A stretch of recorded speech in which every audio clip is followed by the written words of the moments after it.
这试管是我选的白鹿家里面算是比较高的米，而且容量都比较大，都是300毫升的。下面开始混合，这次种类比较多，不知道会混出什么样手感的米呀。再从这个1颗卤蛋开始吧，这个包装好可爱呀。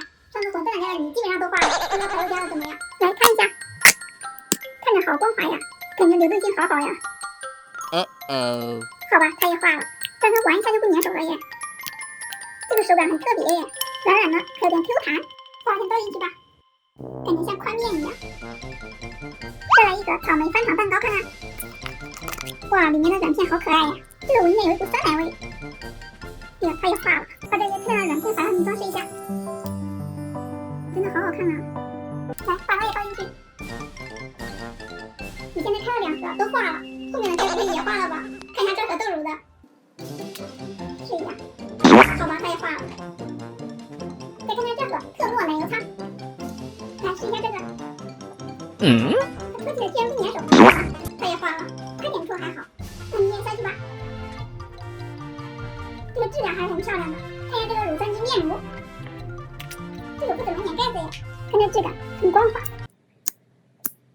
虽然它这种很软糯的手感，但它没有化耶，说声好好听。拿人起来就特别柔软，把它也倒进去吧。再看一下这个可乐加冰，好浓的可乐味，它也化了。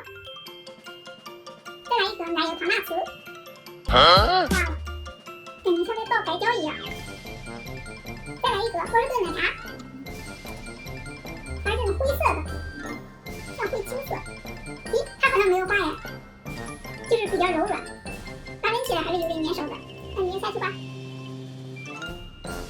现在还剩最后2款，先来看一下这款甜糯椰奶糕，它的底部有好多彩色糖蜜，看一下，这个闻起来有一股甜甜的奶糖味，这个也不粘手呀，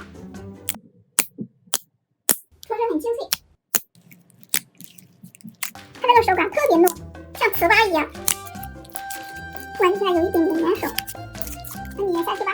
现在还剩最后一款香草奶油，你们看它化了没？给你们打开看看，不粘盖子呀，来给你们验证一下，化了。下面简直是使来萌噩梦啊！那你也下去吧。现在你们都加完了，感觉这边比较好看，粉嫩粉嫩的，这边有点黑不溜秋的。现在我要开始混合啦，你们猜会混出什么颜色的泥？现在来听听谁。最后混合出来的这个颜色还不错呀，是这种奶茶色，你们猜对了吗？而且玩起来很吸手指，看着很光滑。甩个帐篷看看，哇，拉力性不错呀。2个，居然一下甩出来2个，甩帐篷也好好玩呀！哇，好大呀！自己画的很轻松呀，纹路也好漂亮呢。准备好你们的耳朵，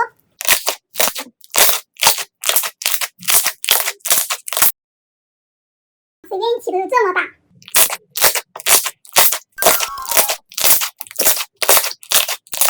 瞬间所有烦恼都没了，舒服。下次开始混合10款10样5家的超大黑企鹅呀！喜欢这条视频记得关注哟，我们明天见，拜拜。